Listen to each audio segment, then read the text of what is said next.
And when they say the causes, they talk about it like it comes out of nowhere. Well, maybe some things do. I mean, I don't know. But we do live in a world here, and that world has effects on the body and the brain.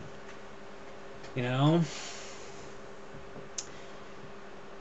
So I could recognize clearly. And this is not something like they put to me like, oh, is it stress? And I was like, oh, I never thought of that. Well, no. I hadn't thought that the particular symptom was caused by stress. I had thought a crapload about how much stress I was under. And how much it hurt. And it really hurt, let me tell you. So it made sense that all that emotional pain I'd gone through the 4 years of high school finally caught up to me in a weird physical way, but you could see how that would make sense. And so I thought, alright, well, this is clearly caused by my environment.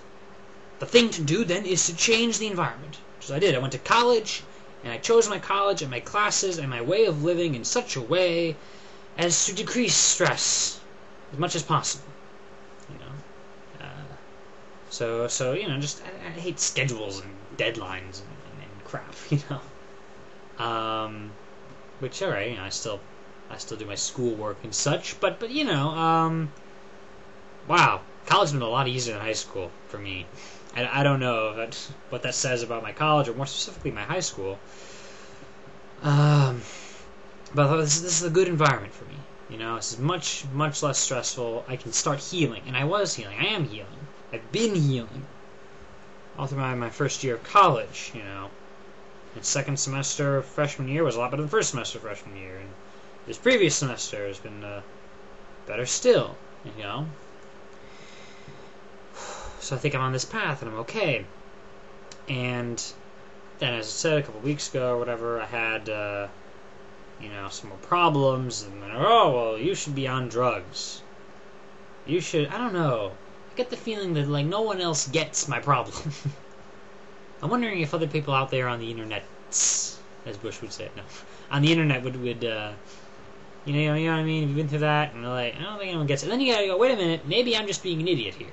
Maybe they do get it, and I'm the only one that can't get it. That can happen, You want to try not to be arrogant. You try and, take other people's advice. At the same time, when people tell me, oh, you're going through so much, I try and tell them, a year ago it was much worse. A year ago, I had a thing where 3 days straight, the whole day, I could do nothing but, watch movies. Which in itself is better than a year ago before that, when I had, a week straight of pretty much sleeping. And, sometimes lying awake in my bed. And then, sleep and just feeling like crap. So I'm clearly getting better. Slowly but surely. I like this path, and people tell me, no, you gotta, take some drugs. The therapist, psychiatrist, psychologist type person also tells me this.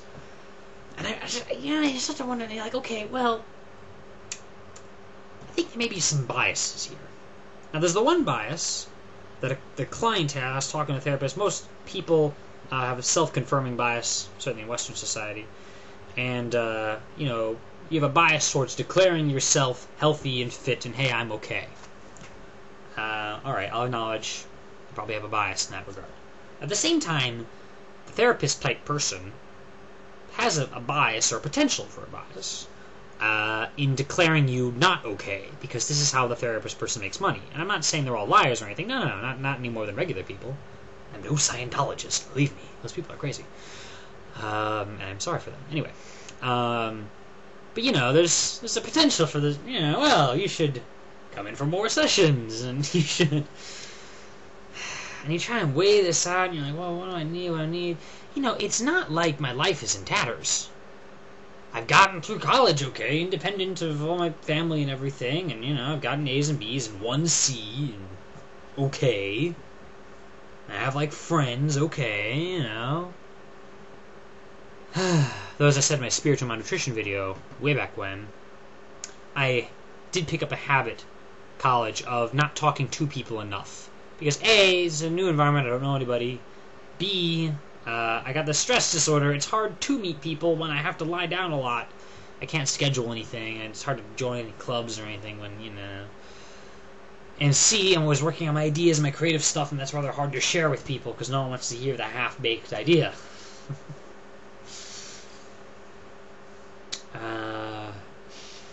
Anyway, so what do we got? So drugs. I'm told, the therapist person, oh, you should consider taking some drugs here. I don't want to take drugs.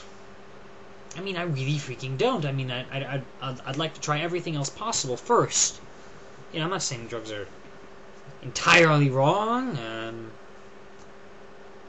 I hope that if I went psychotic or something, heaven forbid, that, someone would help me. And the only way they could help me was with drugs, then fine. I'd, rather be on drugs and sane than incredibly crazy or something. But, I feel like I'm okay. I have these periodic attacks, but I'll get through it. It's slowly getting better. I don't know. Am I being arrogant in that? Or are other people not getting it? I'm afraid that the drugs would mess with my creativity somehow. And they're like, no, it won't. I'm like, yeah, but you're not the ones going on the drugs. And okay, fine. It's like they've had studies and such, and this is not just some random chemical they picked out of a random list or something. Picked out of a hat, that is. But still, I'm afraid. I'm afraid that that it would mess with my ability to make decisions regarding the drugs.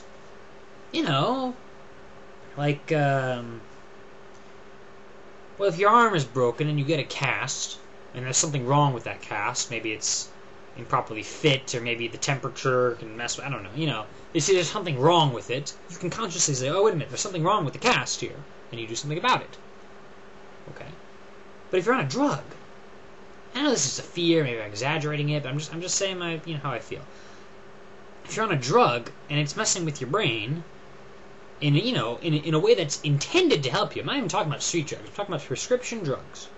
If you're on a drug, though, and it's in your brain, and it's overall bad for you, isn't there that kind of potential that the drug itself is going to kind of prevent you from having the thought of, oh, this is bad? I think I saw some Penny Arcade comic on this once. Maybe I'll put up a link or something if I can find it, or someone else can tell me where it is. And they put it up as a joke, but I remember reading that whenever it came around, and I was like, yeah, I understand this. If you're having anxiety, I don't actually have emotional anxiety, but they say, well, it looks like physical anxiety, so we should treat it the same way, or something. But in the comic, he was saying, he suffers from anxiety, and he took some anxiety medication that seemed to help.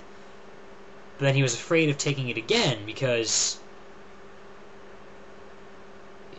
what if there's some reason to get off the anxiety medication, but because of the medication, he's incapable of caring. He's incapable of getting anxious and going, oh, wait, there's something wrong with this medication, whatever may be wrong. What if it... it seems like it removes a very important check and balance there. It has the potential to remove that. Only you know your own mind. Well, so you would think. I suppose there are people...